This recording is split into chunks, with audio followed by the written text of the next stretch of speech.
Decided to do a little bonus round because I had a bit of time today, this evening. So I'm back on. Won't be for too long, but I'm here. Going to do some more debates, some more discussions, some more conversations. So anyone who has questions, an opinion, thoughts, curiosity, now's your chance to join. Let's bring you up onto the stage. Let's have that chat. Let's have a discussion. Let's hear what you think about suffering. Do you think suffering is acceptable? Do you think it's okay? Do you think we should abolish it? Do you think it's possible to do so without extinction? Don't invite me to this. Yeah, sorry, mate. I did spam a little bit, that's true. But yeah, so total extinction, that's what our movement is working towards. We're working to actively cause total extinction for all life. You can't just sit around and hope for it to happen, and you can't ask people to do it voluntarily either, because they just simply wouldn't. But until we have total extinction, there's always going to be horrific suffering in this world. Suffering which is too extreme and terrible to allow. So we need total extinction because the victims of this suffering, the victims of this world and of this life are depending on it. There are humans, there are animals that are trapped right now in lives of pure hell, lives of pure torment, lives of pure suffering, where they overwhelmingly would have been better off not being born. Now, the thing is that this is happening en masse, and we're simply allowing it. And people think it's acceptable and that we shouldn't even do anything about it. Most people, in fact, are just happy to sit around and live their own lives without thinking about getting involved in anything, changing anything. People are very happy with this system of cruelty that we have right now. Even if you just think about all of the, animal farming, animal abuse, animal testing, we're abusing animals, we're abusing people on a daily basis. Our society, the cities we live in, it's all one big meat grinder where we're sat on the top of the meat grinder enjoying the sausage that comes out while torturing everyone and throwing them into it.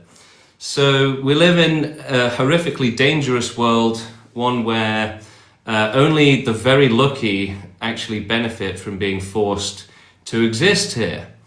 The unlucky ones, they essentially get tortured to death, and unfortunately it's a very out of sight, out of mind mentality that people have when it comes to this.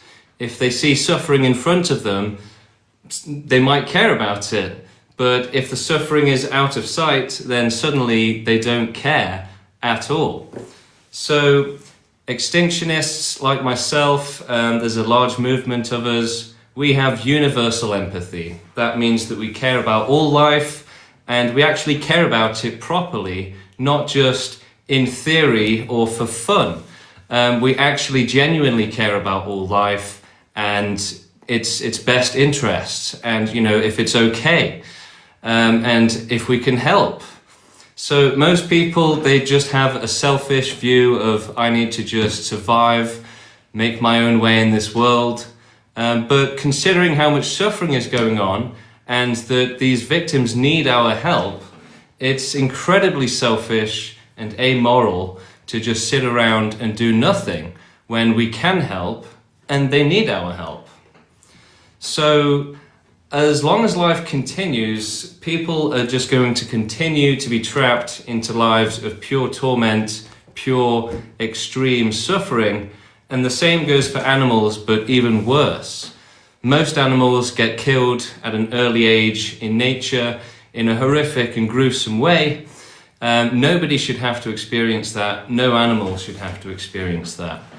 So people are very suffering blind in this world. Even if you go on TikTok, right? 99% of it or more is just music and people dancing. No one actually cares or gives attention to those that actually need help. Hello. Yo. Alright, so why do you think that I should agree with your statements?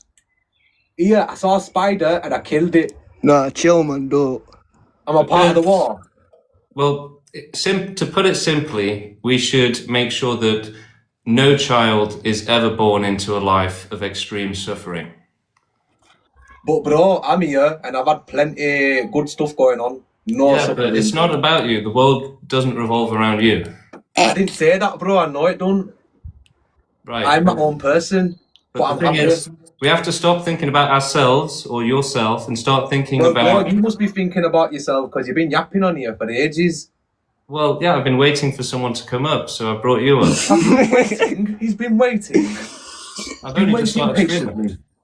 So we have to stop thinking about ourselves so much and start thinking about others and what's the right thing for them. Humanity. Do we need to start thinking about humanity, sir? Oh, yeah. I use it say laughing face.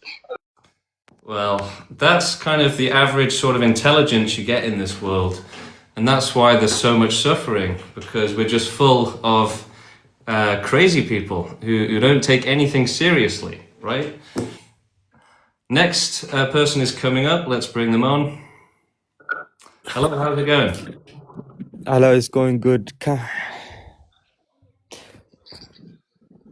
Do you have any questions? What are your views based off? Where did you first get them from? So the movement found me online on the internet about a year ago. They invited me to join. They said we're working to end all suffering, to prevent all suffering. And, you know, I couldn't agree more with them. So I said, how do I help? And I got on board, became an activist. And are you an atheist? Yes. Yeah. So can you tell me why don't you believe in God? I've never seen any evidence. So how do you think you came to be? Nature. What do you mean by this? Yeah, nature. Like we're in nature right now. Okay, but how did the universe start? How are we here? Nature, basically. Can you explain that? Like you're just saying nature, no explanation. Yeah, well, stuff happens in nature, right? And we're in nature right now. So can you explain how the Earth just came to be? Well, it formed after the Big Bang, right? You should Google it. And how did the Big Bang come to be? Well, we don't know yet, right? We want to find out. So do you believe something can come from nothing? I don't know. All right, mate. But it's also possible that, you know, so I saw a good argument against this today, that, you know, if God can just be eternal, then the universe can too, right? Firecracker, hello.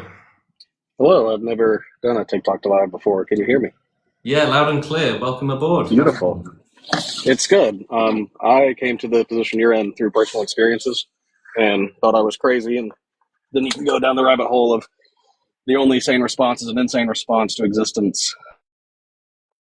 Well, I'd say the only sane opinion in an insane world is going to be the right one.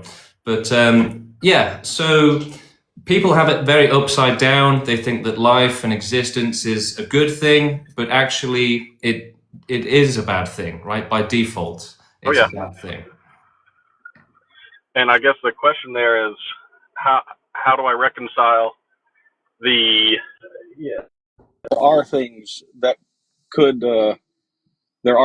reference the value of being alive, but then how can it ever outweigh the inevitability of abject suffering?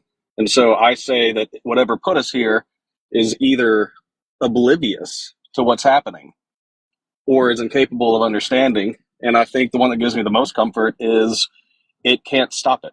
So whatever created us, I wonder if it mourns the fact that we exist in the way we do. And I don't know if you've gone down that. So, yeah, I've done the science on this. I've made videos on this. The reason that humans are so evil and stupid and ignorant, like you said, is that they are essentially monsters that have been created by evolution. And the reason is that to get life to reproduce and to be selfish enough to survive and kill other animals to survive And Right. to reproduce, knowing that 9 out of 10 of your children are going to die horrifically, those aren't rational decisions. So essentially, nature had to make life extremely irrational, extremely animalistic, extremely monstrous. And Yeah. so the more selfish ones, the more oblivious ones, the more ignorant ones, they reproduce the most. And they also fight the most to take from others and ensure that they survive at all costs. So, the empathetic ones who, didn't want to kill others, they went extinct, and the more selfish and cruel people, they were strengthened in the bloodlines. So that's why we have such an upside down world.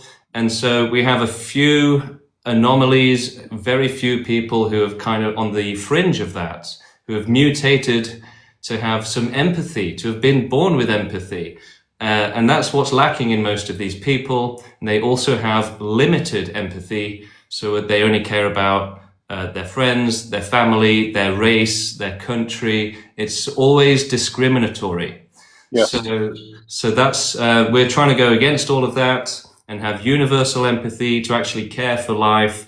And so because they don't care, they're not actually considering if things are okay, if they need to help, if things need to change, because they're not even thinking about it. So we have thought about it, and we've looked, and we see that far too many innocent lives are being trapped in lives of hell, extreme suffering. Most animals born in nature are being ripped apart as babies. Nobody would want to experience that. You definitely wouldn't. So we've done the maths on the morality, and essentially pleasure and life and surviving and existence continuing, it's infinitely worthless when you have to compare it to safety from unlimited suffering. Yeah.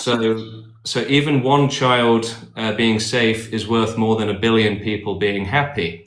And if you just imagine for a moment that all of those billion people were extremely empathetic, then I'm sure all of them would definitely agree to give up their lives to protect a child from being tortured horrifically for a long time. Yeah. Right? So in that that's, sense, they can recognize that their lives and their pleasure are worthless compared to protecting children from suffering, because it's essentially just fun. Getting to live is just having fun. You don't need it. It's optional. It's something that you can give up. Whereas safety is not something that you can give up. Safety from an entire life of hell where you're begging for death every day, but you can't escape. There is nothing worse than that.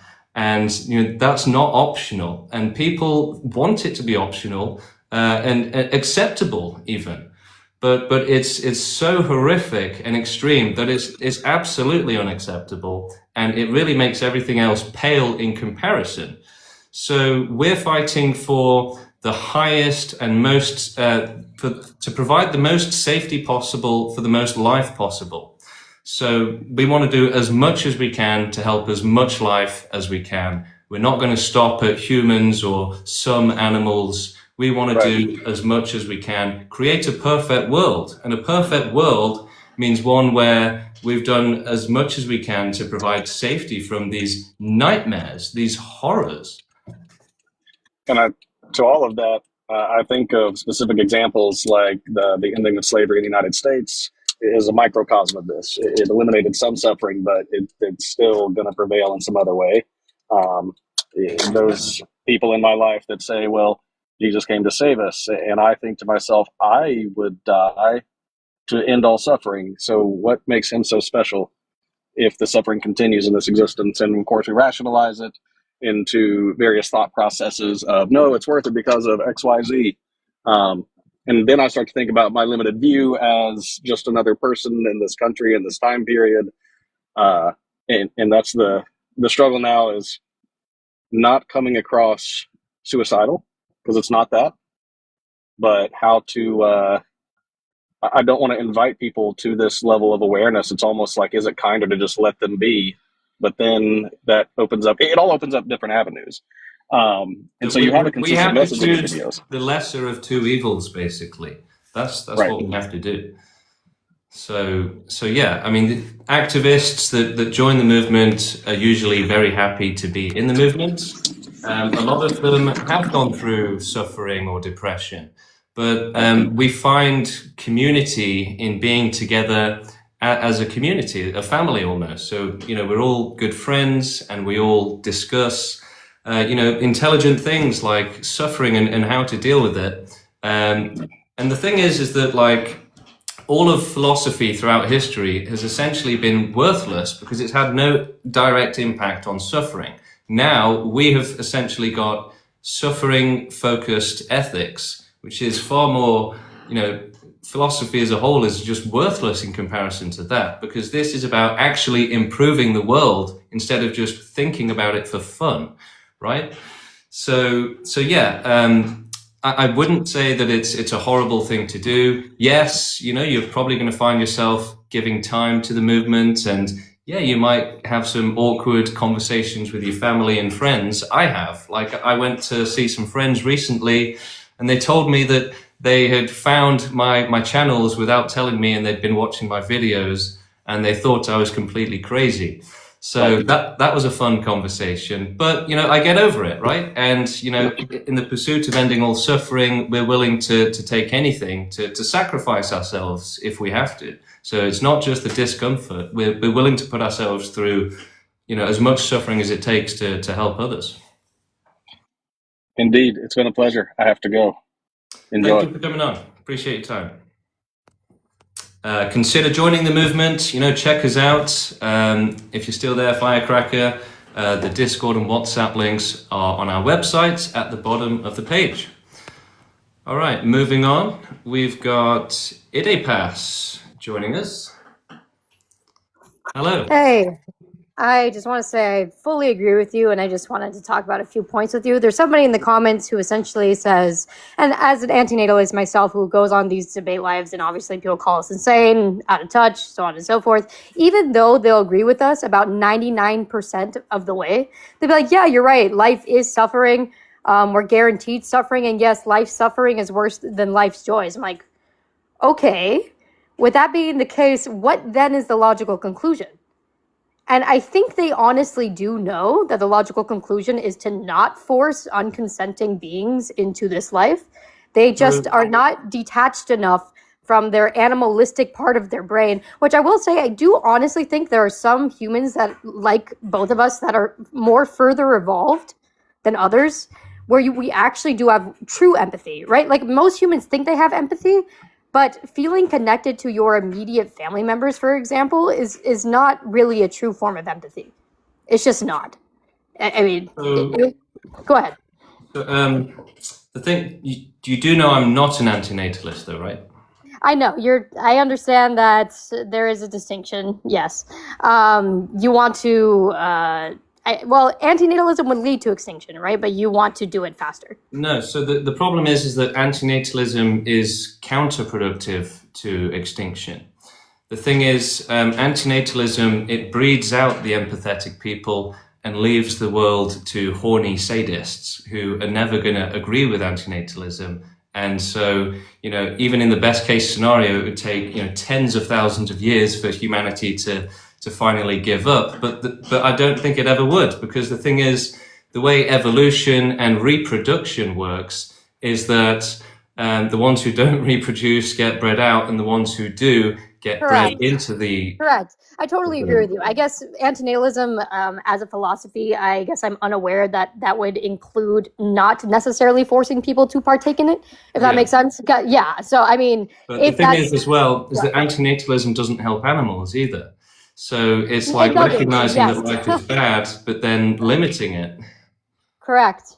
I guess for me, I'd have to get over the bodily autonomy hoop. But like, honestly, when it comes to morality, I fully agree with you. I mean, I just do. I mean, from a logical standpoint, there is no other option, right? The reality is, and people are being disingenuous, right? When they're like, well, this argument falls apart if you can't ensure that suffering is inherently bad. I'm like, it's inherently bad, right? Yeah. So let's give a hypothetical, because anyone who literally isn't a functioning psychopath will agree that, like, for example, there's a child over here. Apologies, I got no sleep. There's a child over here that is about to get raped, right?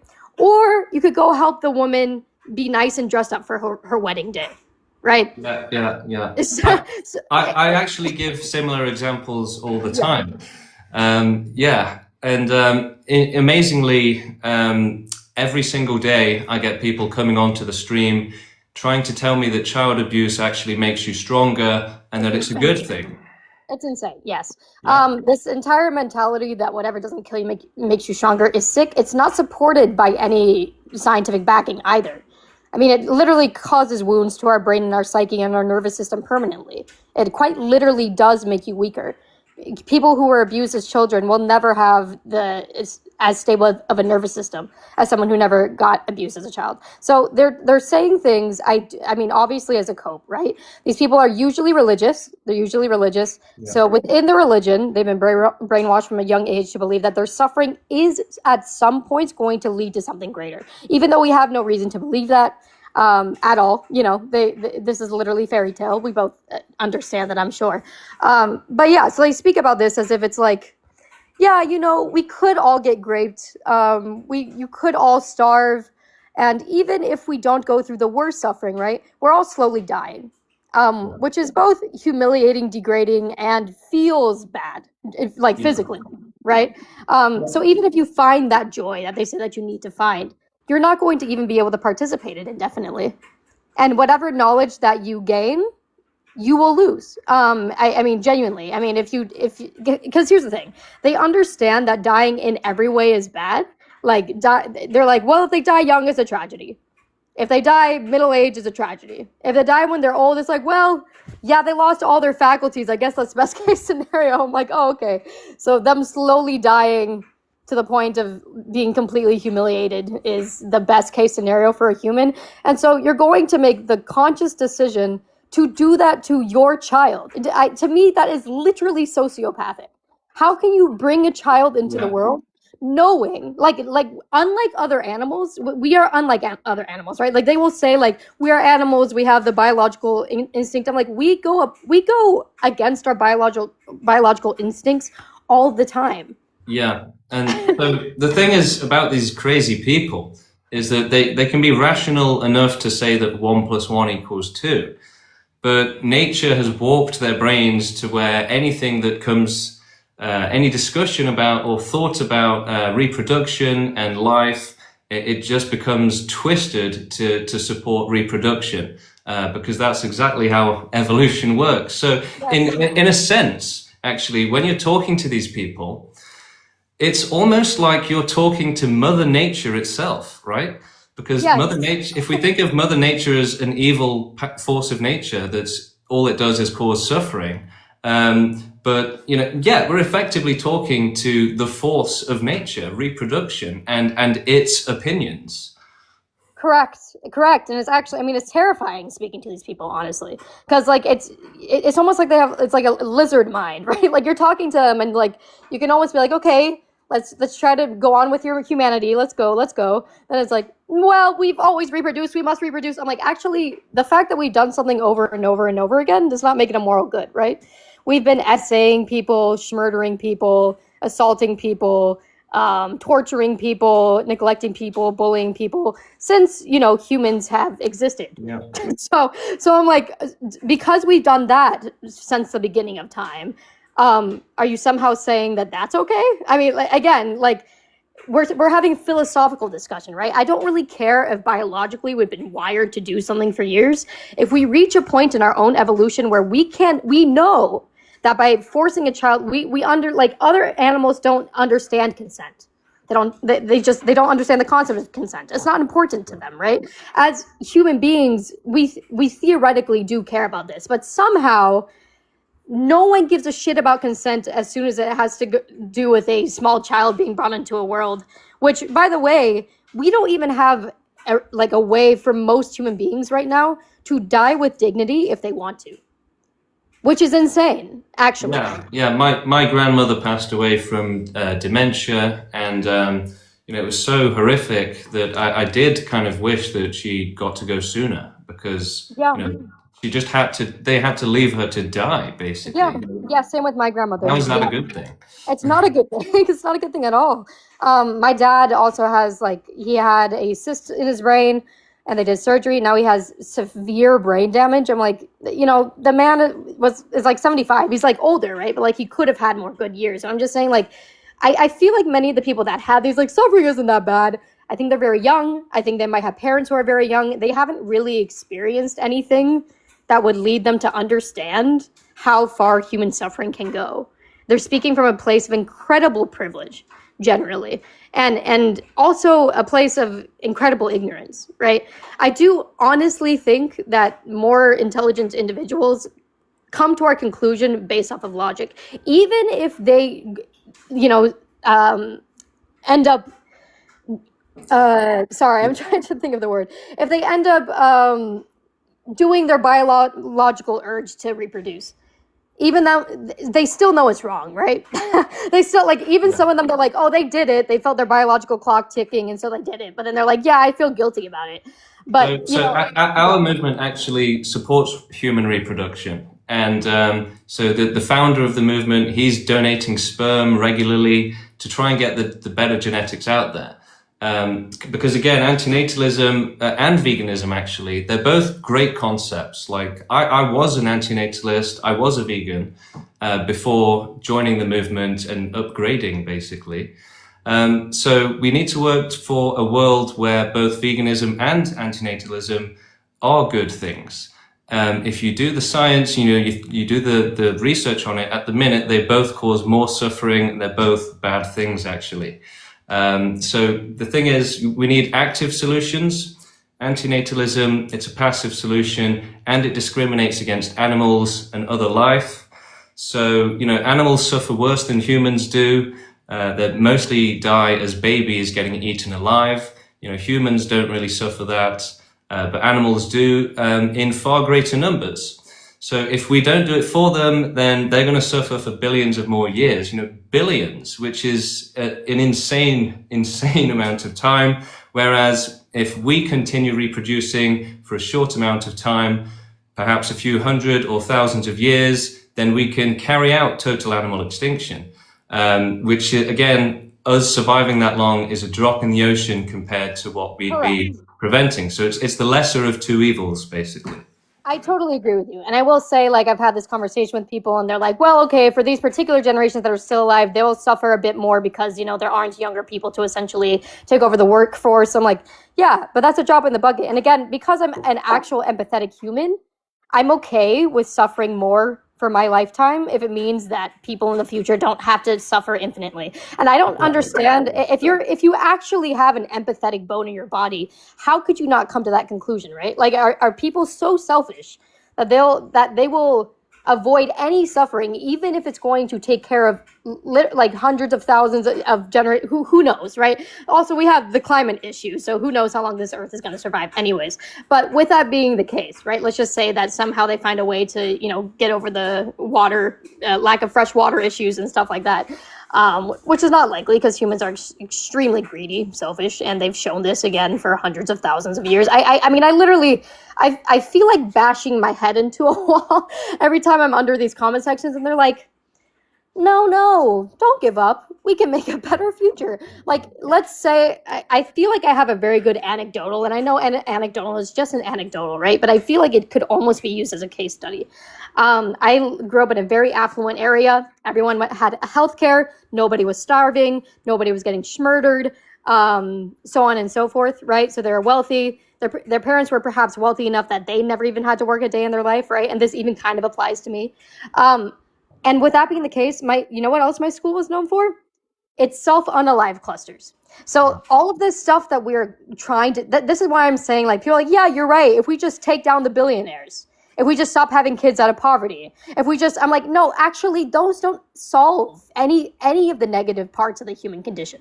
They just don't. They actually don't. In fact, I think it's quite the opposite. If you start human beings at 100%, human beings are never content, right? That's just part of our wiring.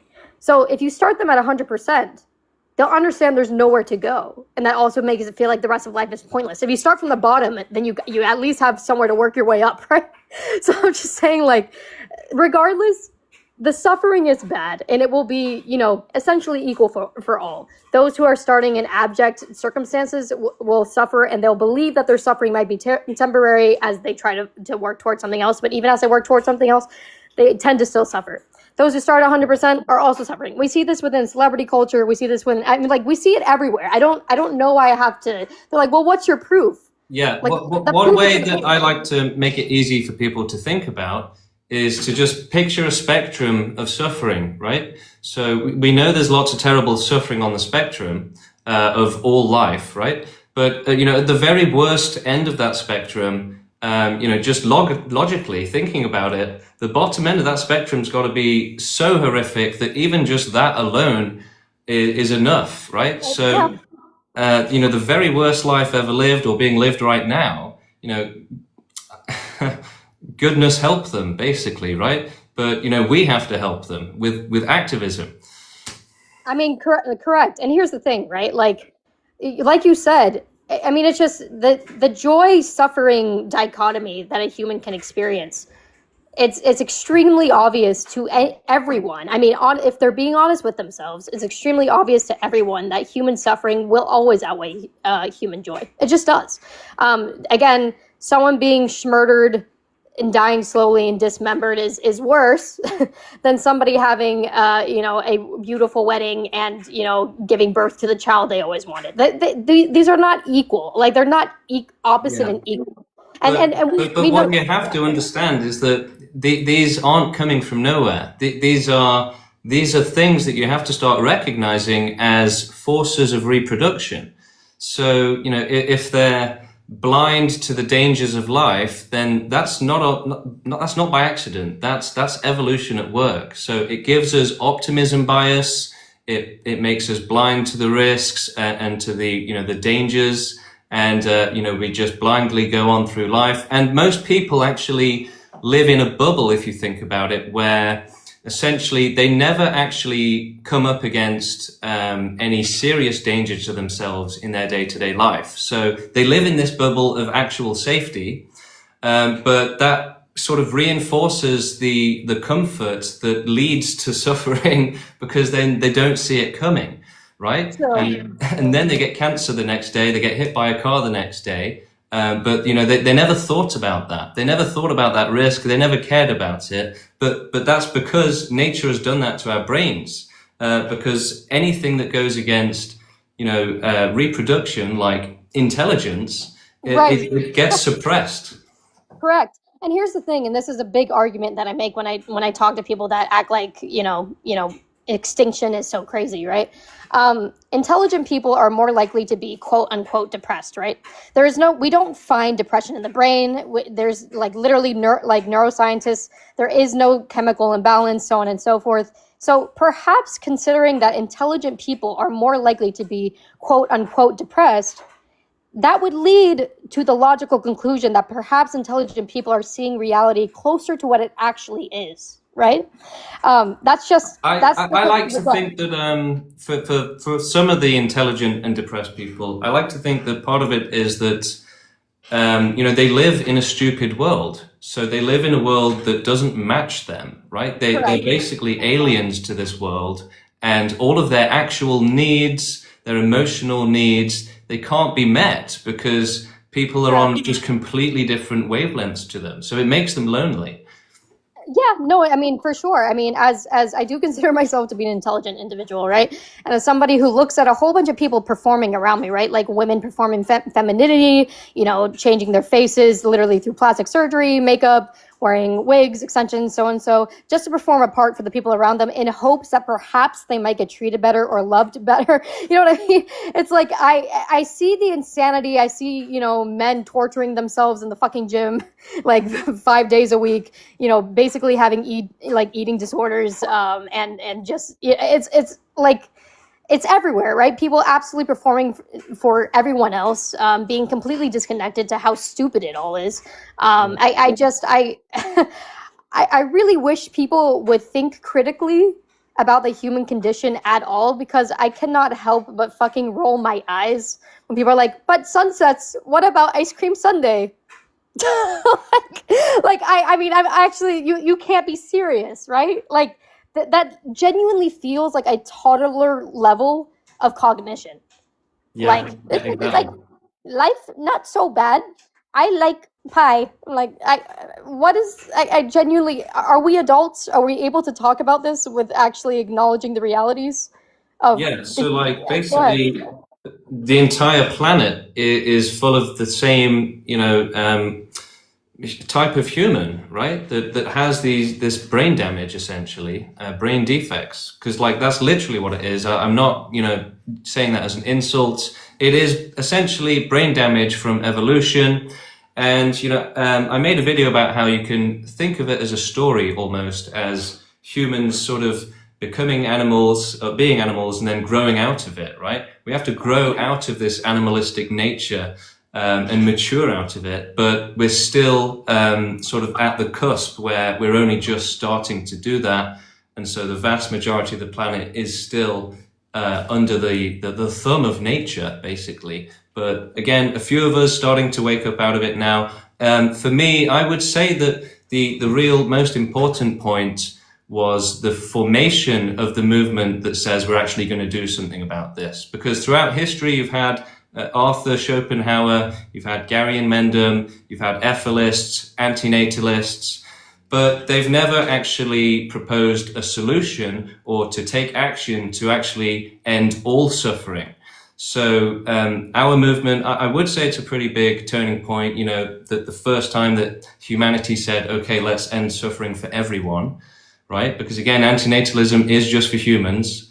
And ethelism is against taking action. So we now finally have a solution for all of this suffering, and it's in action. We're doing it, and we're going full out. And I mean, I'm honestly a complete supporter of that. And I had a point, but I can't remember what I was gonna say.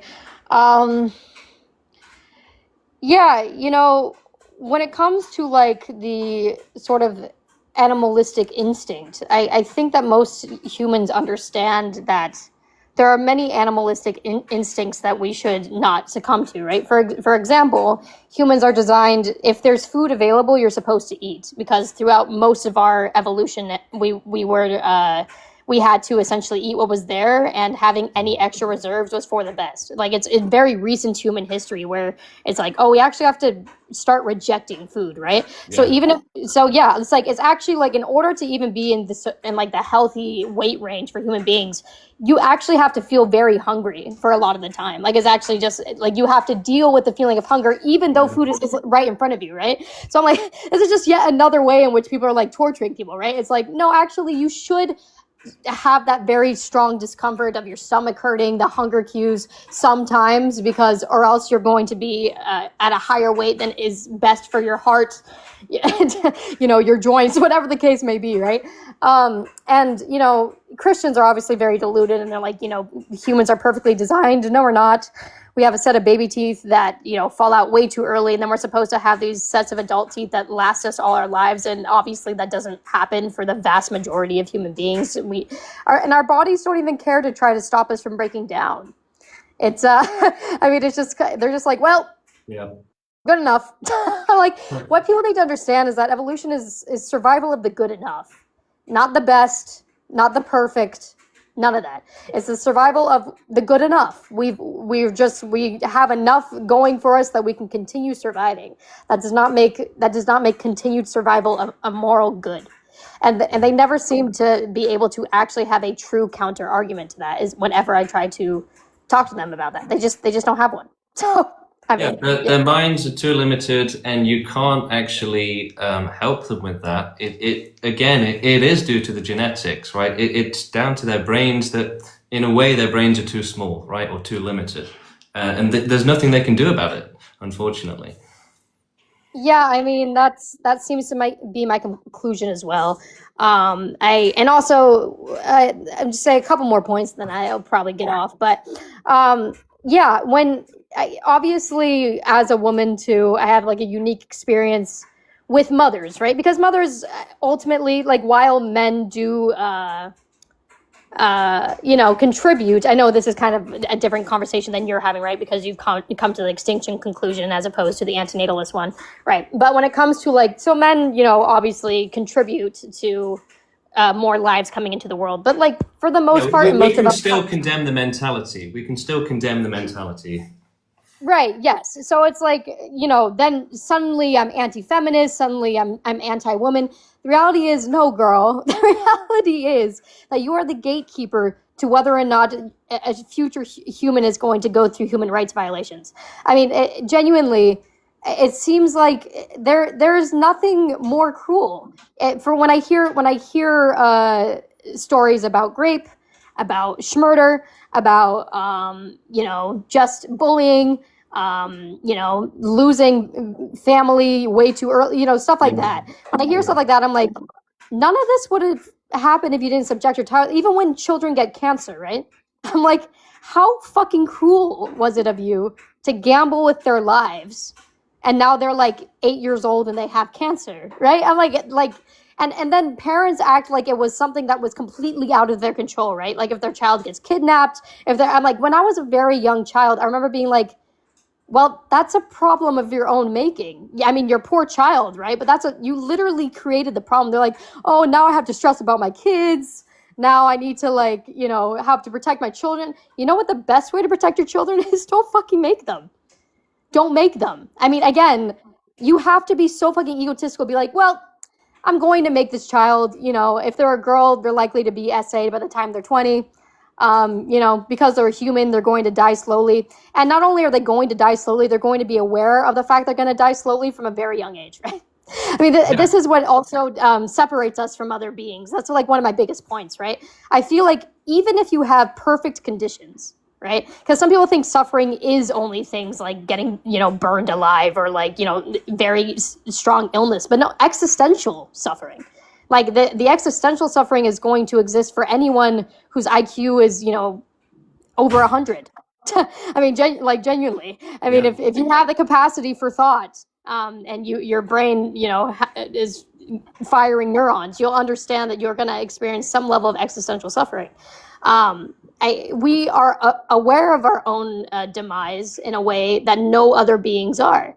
And even though we do still have that survival instinct, what do humans do that seems to be unique too? It's the self-unalive, the very obvious, very intended self-unalive. So with that being the case, if we are able to go against our survival instincts to self-unalive, then we can go against our survival instincts to keep breeding.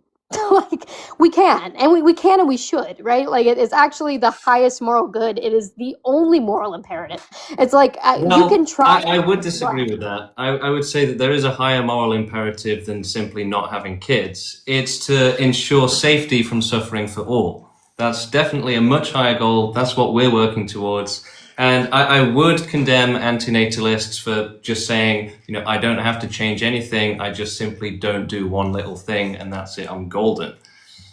True. I will say that got to be careful slipping into just straight up like nihilism. Because like what I always tell people, they're like, oh, okay, so you think that we should just lay down and die? I'm like, well, we all are going to probably lay down and die. But with that being said, right, I do think that we should try to make human life because I'm an empathetic human being, I want people to suffer less right now, obviously.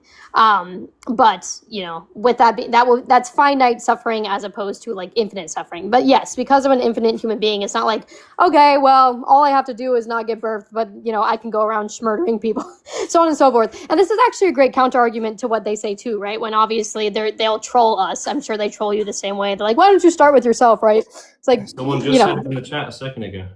Yeah. They're like, take yourself out first then. I'm like, so you understand, right? I'm an empathetic human being, maybe unlike you, right? Because I'm an empathetic human being, once I have been brought into existence, the reality is I have connections. I have made impact on people. If I take myself out, I am going to add to more suffering for others. So I'm like, that's actually not the gotcha you think it is. It genuinely is not the gotcha you think it is. The thing is, we'd have to, go extinct either, basically collectively, for it to be in a way in which that wouldn't necessarily add a lot to everyone's suffering.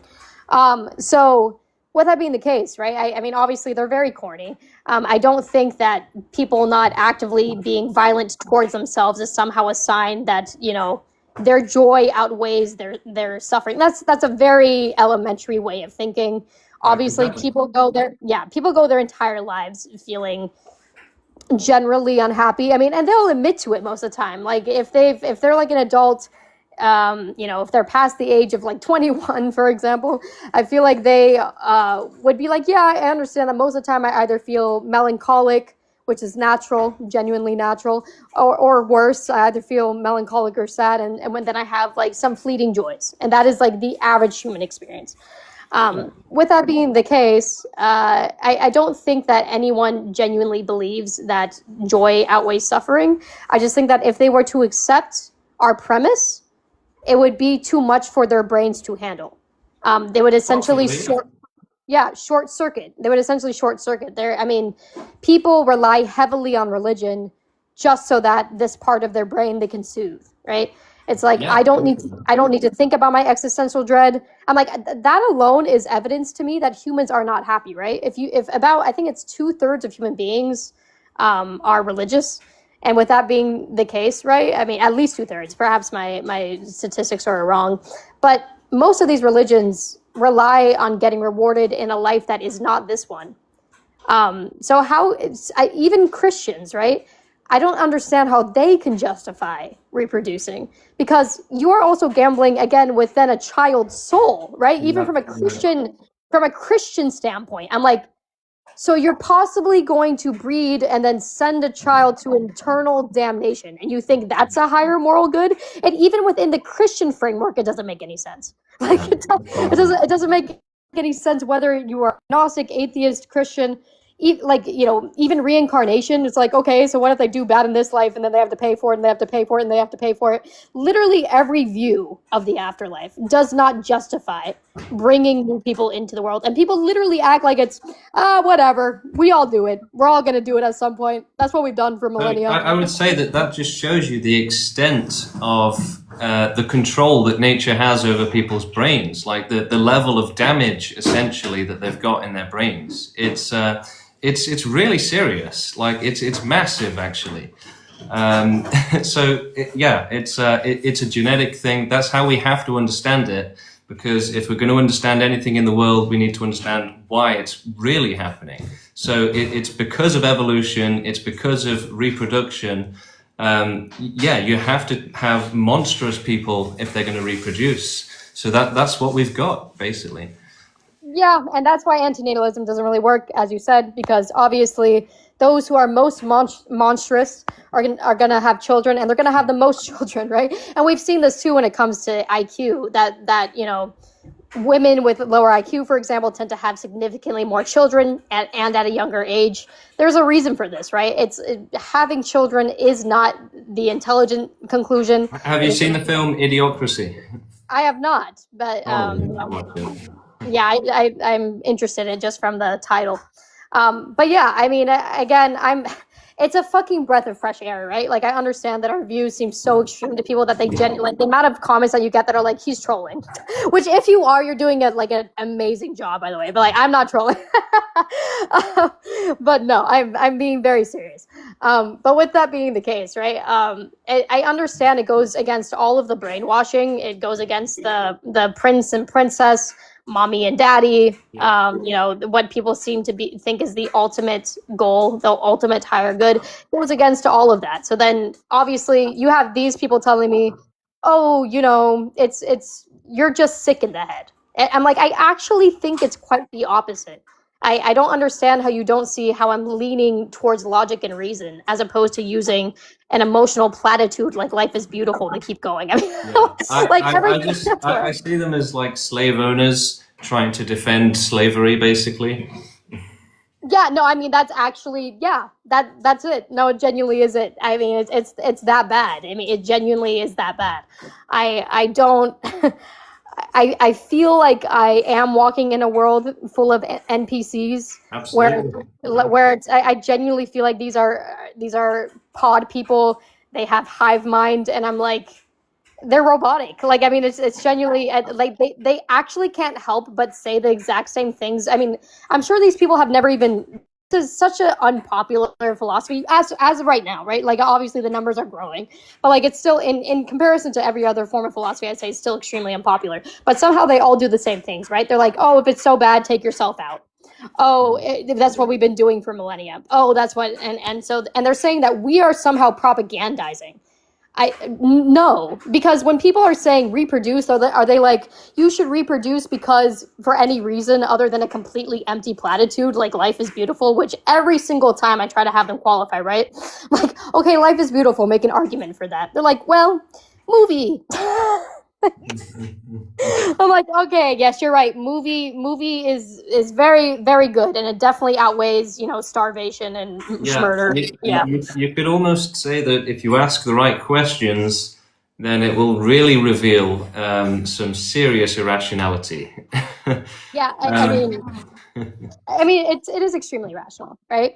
And let me see, what is Comrade saying? By continuing. So Comrade is essentially doing the same edgy, you should off yourself. So Comrade, here's the thing, right? First of all, there isn't really a surefire way to do that. That's reality, except for assisted unalive. And that would obviously contribute to my own suffering, because even for assisted unalive, people have stayed alive for like a week after. Can you imagine the form of suffering that would be? I mean, again, you're asking me to put myself through immense suffering when I am against suffering. I'm against suffering, right? So when it comes to my... Can we ask what your name is? Is it Ida? No, my name is Lauren. Lauren. Okay, well, I'd suggest you join the movement, at least read the website, see if you agree with it, and then, consider joining the Discord and the WhatsApp. Yes, and I'll go ahead and stop harassing you. But anyways, I really appreciate this conversation. I was up all night, so thank you for talking to me. It's great meeting you. Thank you for coming on. Yeah, you too, man. We might have you on in the future, I'm sure. But in the meantime, get involved. You sound like you'd be a great extinction activist. You should start doing some live streaming for it. Seems like you're quite popular with our audience. Okay, that was Lauren, I think. Ratsup, hello, how's it going? Good. How you doing? Good, thank you. So, hey, I just wanted to establish a little bit my own stances first before we kind of got into it. I'm an agnostic atheist. I'm child-free myself and intend to stay child-free, not for reasons related to this movement, just kind of more personal stuff. But just wanted to establish that a little bit before we kind of, got into it a little bit more. I haven't really encountered much of your idea, so I'm not going to sit here and say I've thought through it all and like I'm definite on the rationality versus irrationality of it. But I guess one of my first thoughts, though, is how would you cause total extinction without increasing suffering? By doing that. It's actually impossible to cause more suffering with extinction than you would prevent. Okay, and what do you mean by suffering in this case? Just like the direct experience of being harmed? All suffering, right? So within all suffering, there's some pretty bad suffering, right? Well, sure. Yeah, but I'd say there's like a necessary suffering and unnecessary suffering. Like, I don't know, like you take like a kid's show like Bluey or something, do you right? think there's necessary child abuse then? No. But I would say that's unnecessary suffering. It's child abuse in general. But but it's necessary if we're going to have life, right? Child abuse is necessary for life. Well, yeah. I mean, look around us, right? We have a world, we have freedom, we have people that are allowed to just go and grab kids. The police might try and investigate, but that's after the fact, right? Right, but that's not necessary for life, is it? That's just a failing of us living by accident, not on purpose. No. It is necessary. So the thing is, most life, a baby animal is getting eaten alive, right? So that's strictly necessary. And, realistically, there's no way to provide 100% safety for humans either. So only non-existence guarantees safety from suffering. And in a world of extreme cruelty, lives of hell, that's the necessary thing. That's what life deserves and needs desperately. So you think all suffering outweighs any of the, and suffering is a subjective experience, yeah? Suffering So outweighs suffering pleasure. is an objective experience, is a subjective experience outweighs all other subjective experiences? No, just that suffering outweighs pleasure. So that It outweighs pleasure. the need How do for you safety, prove that? the need for safety from suffering outweighs the need or good of any sort of existence, right? Well, no, I would say there's plenty of species that willingly undertake suffering in order to pursue other goals. So I would say it's not the Yeah, but the ultimate thing end is in that most animals don't get that. So you're talking about a tiny minority and ignoring the majority. Don't get what? The choice to undergo suffering at times? Yeah, so most animals die as babies. So they're not benefiting from that suffering. In fact, trying to glorify suffering like you're doing is one of the most despicable things that anyone can do. In what ways am I glorifying it? Well, you're ignoring the vast majority and then Oh, you said saying ignoring. I thought you said glorifying. My bad. both. Oh, I'm ignoring and glorifying it? You're ignoring the majority and Yeah, you're saying you are doing both of those. Yeah. That seems contradictory, but I'm going to try to clarify that a little bit more. You were talking about the ones that benefit from suffering, thereby ignoring all of those who don't benefit from it. Gotcha. Right? And glorifying suffering at the same time. I don't think I'm glorifying it. I do think it's a bad thing. I'm just not necessarily willing to. I'm not willing to admit that it is the worst thing ever. Well, what could be worse than suffering? I could see an argument for annihilation being worse than suffering, given the fact that all organisms will choose suffering over annihilation given the choice. Well, that's not true, is it? I would say it is. Animals will go through pain But to there's continue living. There's loads of people that would choose annihilation. So that's what I'm saying. I'm saying it's arguable. I'm just saying it's not it's hard to say it's a definite thing that suffering is. I'm saying annihilation could be. You asked for what could be worse than suffering. I'm saying depending on your evaluation, there's a good reason to think annihilation could be worse than suffering for most beings. Why? Most beings will benefit from annihilation because they won't be tortured to death as babies. That's maybe not necessarily a benefit to them. So, what, not being tortured to death as a baby won't benefit them? If they have the moment of life, it is possible that experience of life, even torturous, is more beneficial to them than non-existence. If non-existence doesn't exist, it can't be beneficial or non-beneficial. It can't have a state at all to be in. Yeah, but even if some have that crazy experience that you suggested, which is very unlikely, it's not fair to the others. I mean, how do you evaluate the fairness? By what standard? Well, simply that extreme suffering is unfair and it's unacceptable. What do you mean by unfair? It's random. It's not assigned. Yeah, but it's unfair if you're saying that it should continue. Then random can't be fair or unfair. But you're deciding that it's fair. I'm not deciding that it's fair necessarily, and I'm not deciding that it should continue. You're finished. You're cooked and served. You absolutely did, and now you're just eating your own words. All right, let's move on. We've got Deep Fried Mercury. Hello. Hey, how's it going? Good, how are you? Good, good. I just wanted to ask, is pee stored in the balls? Ooh, I guess not, right? I mean, maybe if something goes wrong. Okay, we have somebody else joining us now. Joining us live, it is Gene. Hello. Ow, the suffering. Extreme suffering there. Sorry, viewers, about that. Right, the queue is now empty. Let's see who else is going to join. Okay, we've got somebody. Bringing them on. Hello. Yo, bro. I How's hope it you're going? not laughing. No. You're not laughing. Nope. Swear to God.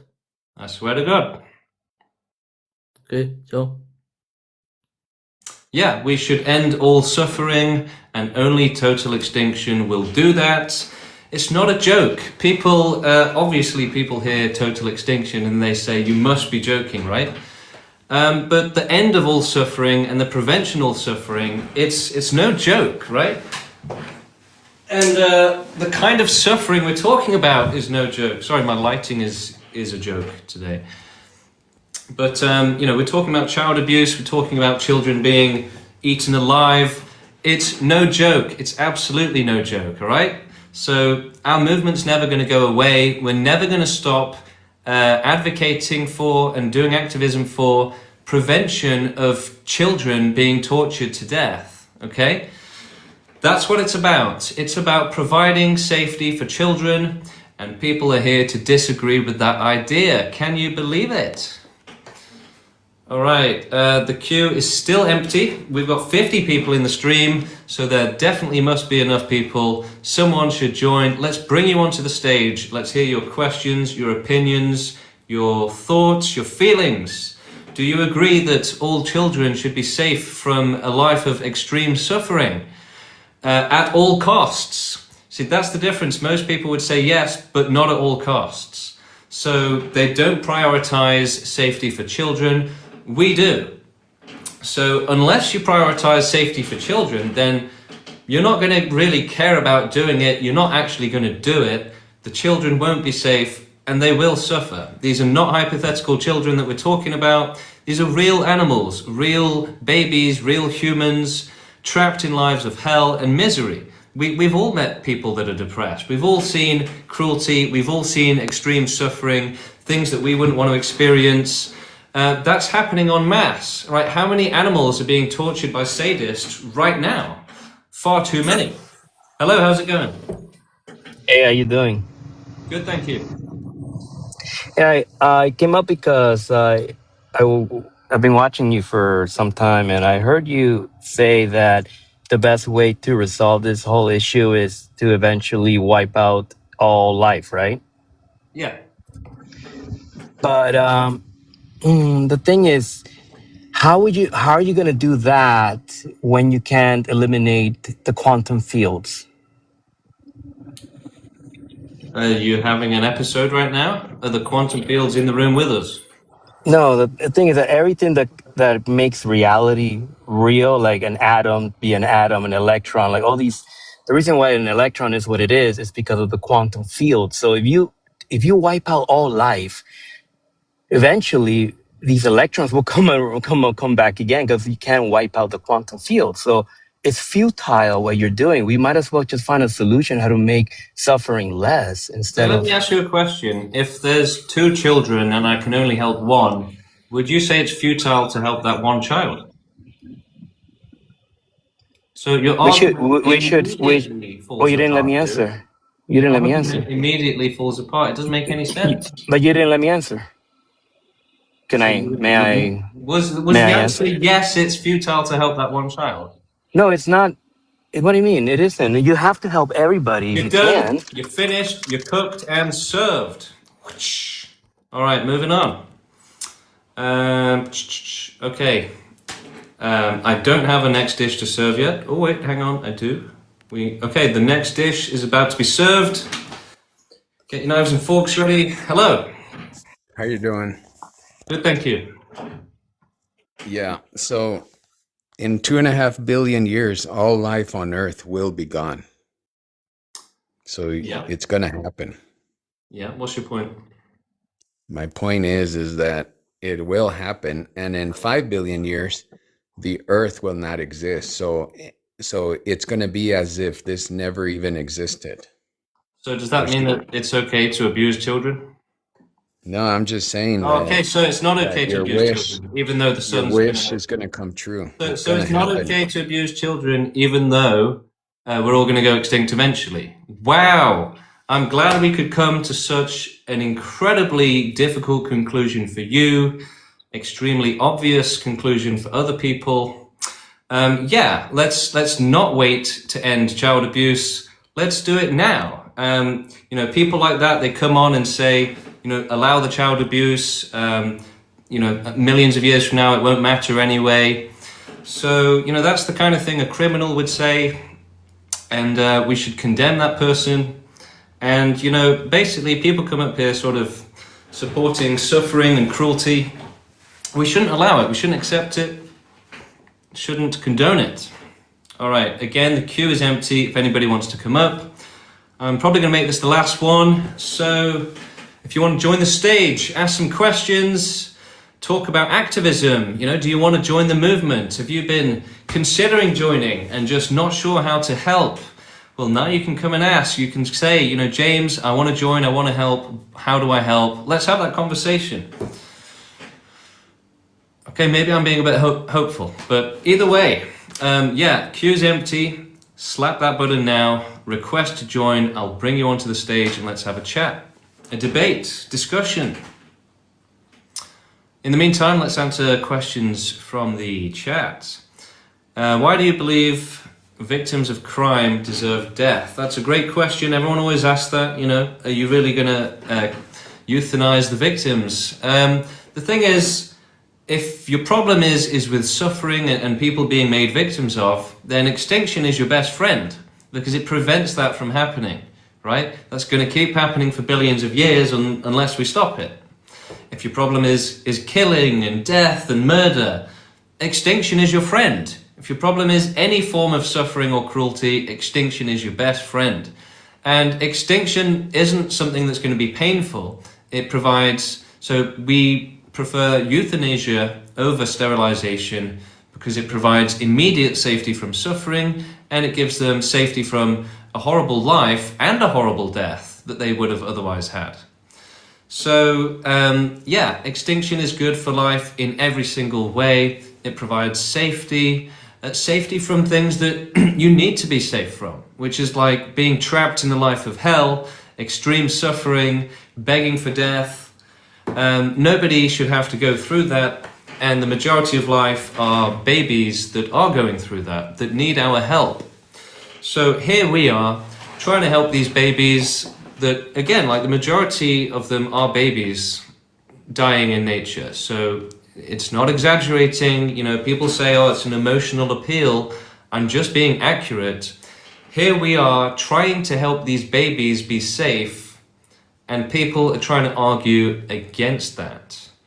So they're saying the babies should suffer, you know, that the suffering is good for them, the cruelty is good for them. You know, maybe that slave had one moment of happiness before it got tortured to death.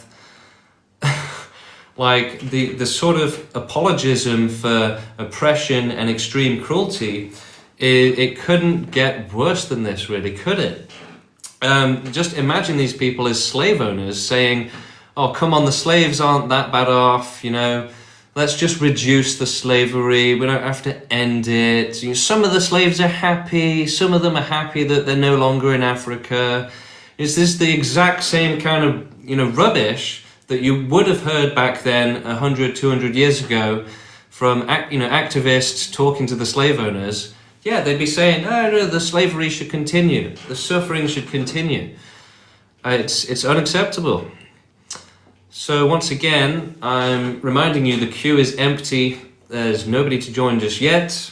I'm going to do one more person before I go. So if you're thinking about it, now's your time. Let's go back to the comments. Okay, we've got someone requesting. A cute bully. Oh, that's a great game. Let's get them on. Hello. Hello. Hey, what's up, James? How you doing, man? Good, how are you? Pretty good. So why is suffering always a bad thing? Because suffering is something you want to avoid, right? So It's something we avoid, right? But we also avoid getting vaccines, right? yeah, but like especially extreme suffering, you know, that's not like debatable, like a little injection. Do you know what I mean? So extreme suffering is always bad, right? I mean, I also disagree because I've had times in my life where I've extremely suffered and it's built my character, right? The reason why I'm not so weak that I'm able to make important decisions is because of the suffering and the consequences that come behind that. It's a very important part of life. But actually the minority benefit from suffering, right? So, you know, we shouldn't focus on that. We should focus on the ones that are suffering badly, not the ones that are suffering in a glorified way like you are. Repeat that? So it's like if we were talking about slavery, you'd come on and say, my slaves are happy. And I'm saying, well, good for your slaves, but what about the other ones? Yeah. Well, there's slaveries for sure, Yeah. right? Just because there's other people that suffering, it also builds up their character, right? The reason why we know slavery is bad is because we applied slavery, right? It was suffering that we applied. But forcing life to exist into extreme suffering, that's an even worse type of slavery. No. No. Well, I mean, it Come depends on, on what you please. mean by it. Depends on what you mean by that. By what? What you just said. So, every day, animals, humans are forced into lives of pure hell, where they overwhelmingly would have been better off not being born. So that's worse than slavery, because that's an entire life of extreme suffering, whereas slavery is just one thing, right? Well, then why are you? Well, you're kind of contradicting yourself in that nature, right? Just because So of but we you're out of experience. argument. Well, no, we're not. Just because we experience suffering doesn't inherently make our lives hell, right? It just inherently builds our character and pushes us into a position where we understand things better. Like the slavery example you gave, right? Everyone. Slavery is evil. Well, slavery is evil downright to its core, right? But because it's been applied and fully understood, right? We in human history will never go back to that. So right. Most life that suffers dies from it. Well, no. Like the ancestors of slaves, they continue on.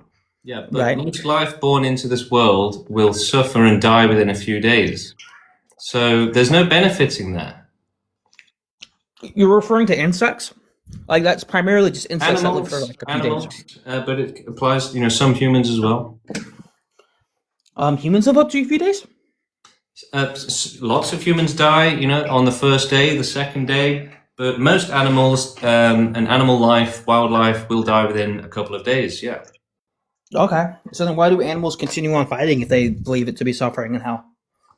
Well, animals don't understand what they're doing, and essentially they are just torture devices designed by nature to keep reproducing. So animals aren't making decisions, nature is making decisions.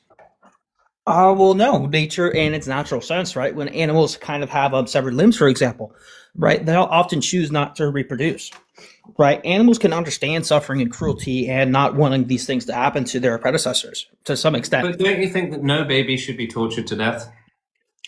They're not being tortured to death. Really? So being eaten alive isn't like being tortured to death? I wouldn't say being tortured to death. It's a natural process. Wow. So you'd be like, yeah, I don't mind being eaten alive. It's not torture. You'd be happy to. I probably wouldn't hold the consciousness enough to really understand it. If you saw a human baby get eaten alive by a dog, you wouldn't bat an eye. You'd be like, eh. Oh, I mean, I would for sure, right? But I mean, when it applies to like other animals in the kingdom, right, in the middle of the forest in Gangsu, where we it's can't out apply. of sight, out of mind, right? No, more so it's just the natural process of how things are, right? Yeah, but that doesn't Animals make it will okay. Yes, it does. Why? Because it's a natural thing, which we have no control over. That's circular logic. So why does that make it okay? It's not. We have no control over it. Therefore, why do we have to worry about it? Of course we do. We control nature all the time. Yeah, we control nature, but we can't control the You're entirety of finished. nature. You're cooked and served. Once you get them on the run, they just start, it's like boom, boom, boom, crazy thing. They just say nonsense. Bam. Okay. That's, again, I've been saying this since I started streaming, but if you debate these people for long enough, they will just start saying complete nonsense. And it's universal. It's every single one of them. There is no logical argument against fighting for maximum safety for all children. There's no logical argument against it. There really isn't. And you can try, but you will fail, and every single person will always fail horrifically. Now, yes, I do kick some people out, but I can debate them to the point of insanity like that guy, and like all the other people you've seen. Right? It's not just that guy, it's basically all of them. They all essentially get to a point where they can't defend their positions, and so they get desperate. And so that's what you're seeing, it's desperation, and that's why they get more and more cringe and start saying stupider and stupider things, because they've exhausted their, armory of almost not overly stupid things that they can say. So they're out of ammunition and have to resort to the bullets that have, gone rusty, basically. So when they're out of ammo, they're done, they're cooked, they're finished, they're served, they're out of here. All right, let's move on. We've got Isotope. Hello. Hello, how are you? Good, how are you? I'm fine. I don't know if you have any room in your debate for agreeers, but I actually agree.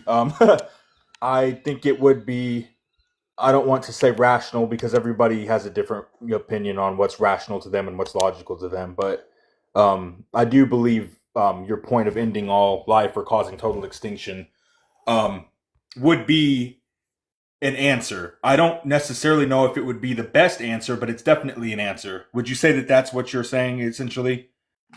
If we don't follow extinctionism, then suffering will definitely continue. So it's the only answer. Okay, so it is the only okay. Um I still don't disagree. It's hard to wrap my head around not existing, of course, or my species not existing because I think we fundamentally are anti-extinction. Obviously, we try to survive, but It's suffering easier is when we know that it's for a good cause, I would say.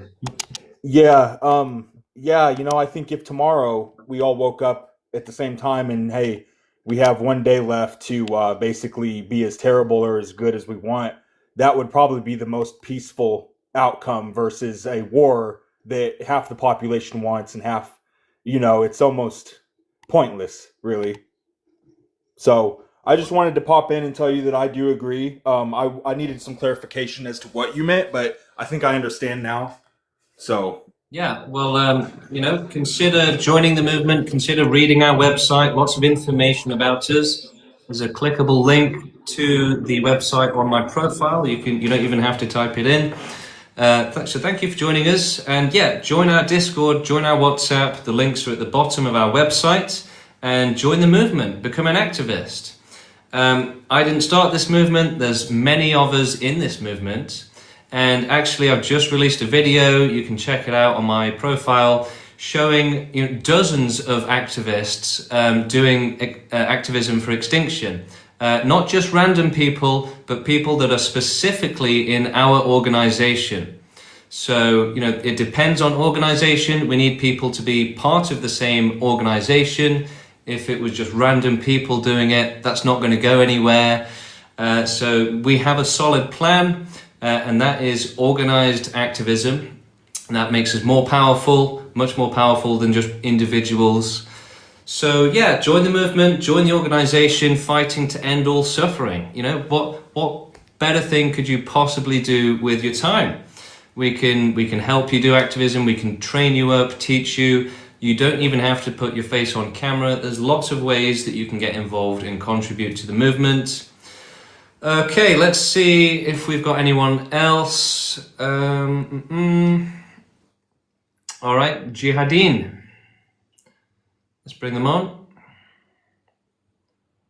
Loading. Okay, all right, we're struggling. All right, I'm going to give it one last go before I leave. So if anyone wants to join the stage, now's your time, or I'm probably going to end the stream. You can direct message me on TikTok. Dylan, I saw you asking a question in the chat. How does the movement work? We are doing peaceful activism and growing the movement until we have enough people to actually be able to carry out total extinction and the end of all suffering and prevention of all suffering. So you have to get more people into the movement if that's ever going to be possible. And it really is as simple as getting enough people to make it possible.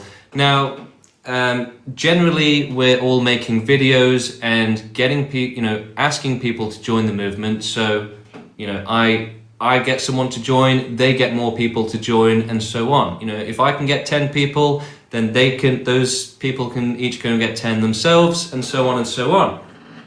So that's what we're doing, and it's pretty successful. The movement's growing every day. We have dozens of people now. People are getting on board with the idea of activism. But yeah, check out that video on my profile about showing the activists that we have. It's really illuminating for a lot of people, I think, to see that there's dozens of us. It's not just me. There's a big movement of us now. Live streaming, making videos everywhere, doing street protests, getting out there in the streets. Yeah, we're showing ourselves. We're going into the streets with extinction banners saying we need total extinction. We're actually doing it. And yeah, it's really happening. But it's obviously not just we need total extinction, that's a bit cringe. It's we need to end all suffering. Because we do. It's too extreme and terrible to allow. It's not a joke. Babies are being tortured to death. You can try and say that it's not that bad, but there's definitely at least some that it is bad for, and they don't deserve that. So we need a zero tolerance policy on suffering and the risk of suffering. The ultimate moral good, I don't think you can really...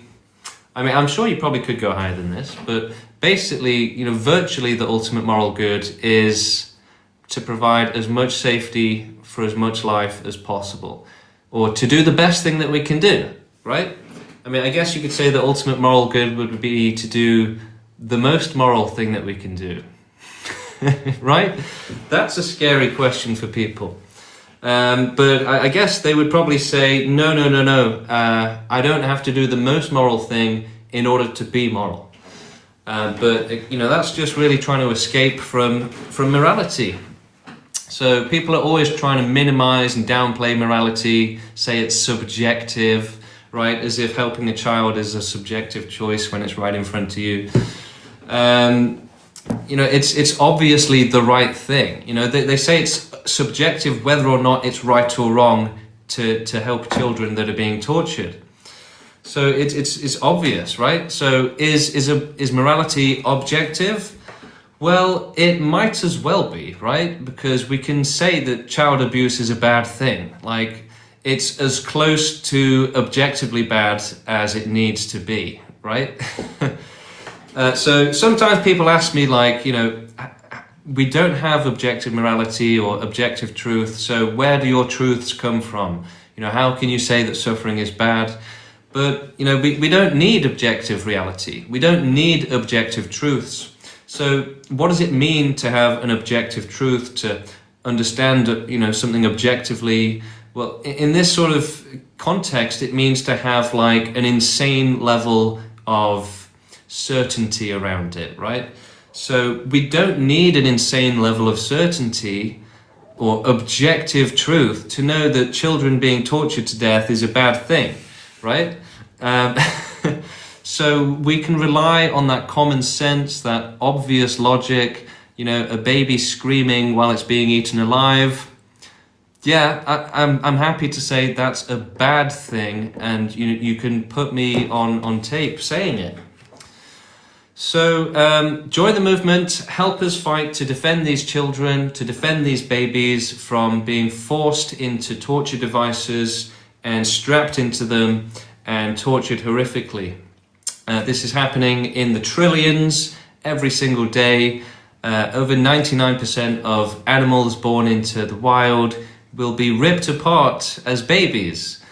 You know, again, we don't need anything else to know that that's bad. We don't need some great philosopher to explain in absurd detail all of the philosophy of it. We can say that babies being eaten alive is a bad thing. You know, it should be obvious, but the thing is, people benefit from this, and so they want it to keep going. Mara Rose is asking in the chat, how do you suggest we end it? So the solution is to forcefully cause total extinction of all life and to prevent all life. So our movement is working to achieve a universe with no life and no possibility of life, and therefore no possibility of suffering. Because this world is just simply a torture device, there's really nothing else to it. So no one should have to be forced to be in this torture device. So we are growing the movement, getting enough people together to make it possible to essentially carry out total extinction. We might have to take over the world to do that. We probably will, because we're not going to be sending people out into the streets with knives or anything stupid like that. We need to do it in an organized, peaceful, and structured and ethical way. So that means organized euthanasia for animals and finding a way to make sure that life never comes back. The majority of our mission is actually preventing life from developing the majority of the victims that we want to help are in the future. It's billions of years of future victims. So preventing that from ever happening is actually the biggest part of our project. Causing animal extinction on Earth seems like nothing in comparison, to be honest, because we're working towards as much safety for as many children as possible. That means universe-wide extinction if we can, because doing as much as we can means, why should we stop at Earth? We have billions of years at our disposal to look into helping other life. Now, our research, because we are the ones responsible for obviously this mission, our research has shown that the universe is actually much more likely to be teeming with life, full of life, than previously understood. Now, most of it will be plant life and animal life. Intelligent life is going to be exceptionally rare. So, we might not even see that ever in our lifetimes or for thousands of years, who knows? But we will see lots of animals for sure. And even if they don't exist today, there's, all of eternity for them to come into existence with what we know are, that there's many habitable planets out there. And there's, also the potential for other types of life outside of the normal habitable planet situation that we know. So the universe will essentially be full of screams and horror and terror. The universe, our planet isn't, unique in that sense. It's all going to have life screaming in terror. I'm not saying every planet will have life, maybe only a few, we don't know, but there will be some. And again, it seems very likely to us actually that there's going to be a lot more than previously understood. Perhaps like way, way more, like an insane amount more. You can look into our research on this, Google Jeremy England, and look into his work on it. That's where we're taking this from. So he's I think a biophysicist. Anyway, so yeah, the thing is, especially considering life on other planets, unless we prioritize helping them, then, they're definitely going to suffer. You can, make up whatever nonsense you want about Earth, but, unless we're prioritizing preventing suffering, then we're not going to be actively going out of our way to help those other planets.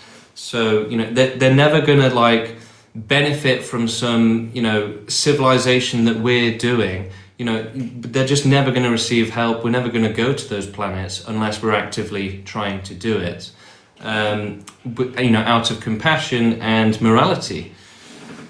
So, yeah, let's see. Is there anybody else in the queue? No, it's looking pretty empty. So, yeah, I might just call it there, guys. It's my third stream of the day. I'll probably be streaming tomorrow. Yeah, definitely streaming tomorrow. So, yeah, join me then. Follow my channel, check out my recent videos, and of course, join the Discord, join the WhatsApp if you want to become an activist. Check out our website, read the manifesto, read the FAQ, learn about us, learn about why antinatalism and veganism both cause more suffering, and learn about, all of the amazing and incredible concepts that go into, the ethics of extinction.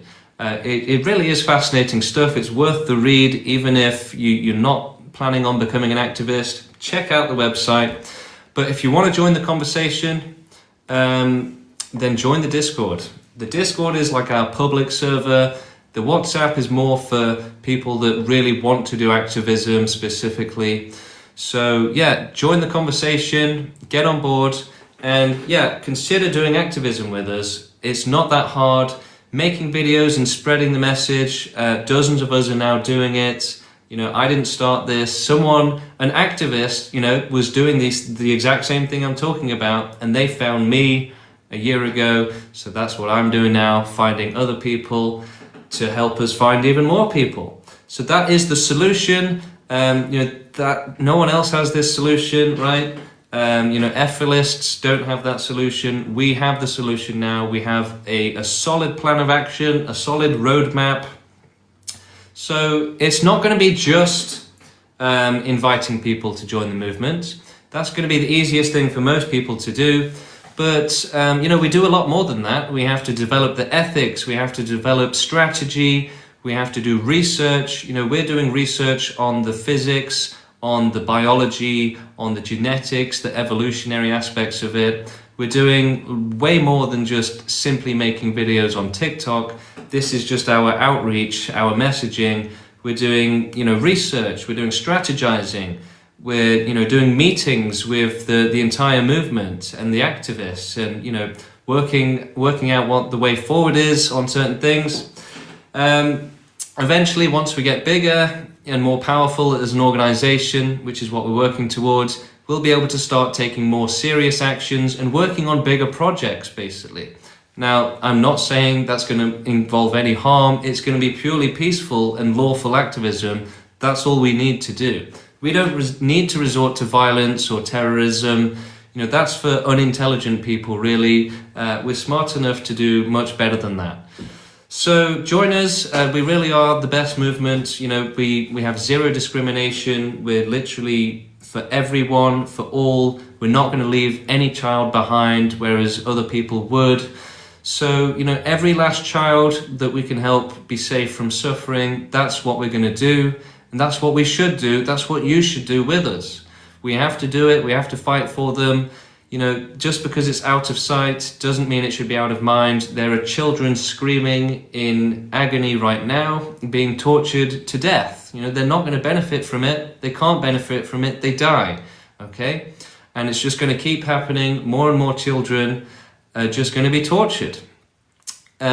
Even the animals in nature that aren't having, a horrific time like being eaten alive, they're still in constant fear all the time. They're still being chased by murderous animals all the time. They're still starving all the time. They're still freezing at night all the time. Okay? They're still getting parasites. They're still getting injuries. There's no such thing as a good life for animals in nature. It's pure cope that anyone thinks that it is. No one actually gives a damn about animals. They just think that they're interesting to look at. It's really disgusting. We only care if an animal is cute or interesting. We don't care if it's actually okay, if it's suffering. No one gives a damn about how animals actually are. All of these documentaries, they disgust me because it's literally just, it's like enjoying animal suffering, right? A lot of it is just watching animals die and trying to enjoy it. So these nature documentaries, if you enjoy them, you're actually enjoying exploitation, abuse, cruelty, and suffering and calling it beautiful. So it's revolting. These innocent children are suffering, and that's what matters. They're in the worst conditions possible, where they're burning alive in forest fires, freezing to death in cold gusts or whatever. But majority of them are being eaten alive. I mean, I don't know about you guys, but that's one of my greatest fears in life, is to be eaten alive. Like, I genuinely fear it more than almost anything else. And yet, that's what most life is experiencing. It's horrific. They're children, they're babies. And just because they're not cute to you doesn't mean that they don't deserve moral consideration. Dogs and cats being cute doesn't mean that they deserve more moral consideration than other animals. And people don't even care about that, and they'll probably admit that they don't care about it. People don't give a damn about these animals, and if they did, then they would say that not a single one of them should ever have to be tortured to death ever again. It is just simply unacceptable to allow all of these children to suffer so badly, right? No one should ever have to be trapped in a life of hell, to be killed gruesomely as a baby, right? This is going to continue for billions of years unless we do something about it. And people are trying to say that we should just ignore it and forget about it. So, just drown out the screams of the children. Try to look away when you walk past them. That's the advice that these sick bastards are giving. So don't be like that. Be against suffering. Be in favor of safety for children, and be in favor of abolishing suffering, abolishing cruelty. Even our society, even now, it supports eating meat as if it's totally fine. Now, technically, veganism, if you look into it, does cause more suffering. But the fact is that they don't care, right? They just like to abuse, right? So we need to end this system of cruelty, exploitation. There's never going to be any sort of solution to suffering other than extinction. I think one of the main doubts that people have is, can we not solve suffering another way? But no, there really is no way to provide 100% safety for 100% of different species and 100% of every single last individual in every last situation without extinction. You would absolutely need magic. You would need omnipotence and omniscience to say that that child is 100% safe. I know for a fact, right? There's no other way to do it. Even with 99% safety, it can still go horrifically wrong. No child deserves to be in any danger. Right? So that's why they shouldn't be brought into this disgusting, cruel world where the worst things happen to children every single day. So, we need to snap out of this absurdly animalistic mentality to start focusing on suffering, realizing that our entire evolution as a species has revolved around cruelty and normalizing suffering. We need to break out of that absurdly immoral mentality and to start prioritizing suffering. And even more than just that, we need to work towards what is the best thing for the world, not just the world that we want for ourselves, but objectively, what is the best world that we can work towards. And yeah, when you have extreme danger and commonality of children being trapped in lives of pure hell begging for death, that takes the priority, right? So we shouldn't work to reduce that, but still allow it. No, we have to stop it completely, and there is no way to reduce it for animals. Animals in nature have never had their conditions improve even once in all of history, and they never will. So even if you think humanity is getting some progress, animals have never had progress, they never will. What are you going to do for them? Turn them all into vegetarians, cure every last disease for every last animal, prevent every last injury? How are you going to prevent every injury? How are you going to ensure that the temperature is the right temperature for them at all times of day, as if they've got air conditioning when they're outside, they're in a desert, they're in a glacier, they're in, the middle of a forest in winter? Right? There's no way to end all suffering without extinction. It's purely gibberish to suggest otherwise. And it's a dangerous suggestion that causes more suffering and allows more suffering, because it's appealing to an impossible standard, something absurdly impossible, and saying that we should go for that instead of the real solution, the only actual solution. All right. Okay. Yeah, I'm going to call it there for the night, guys. So thanks for joining me.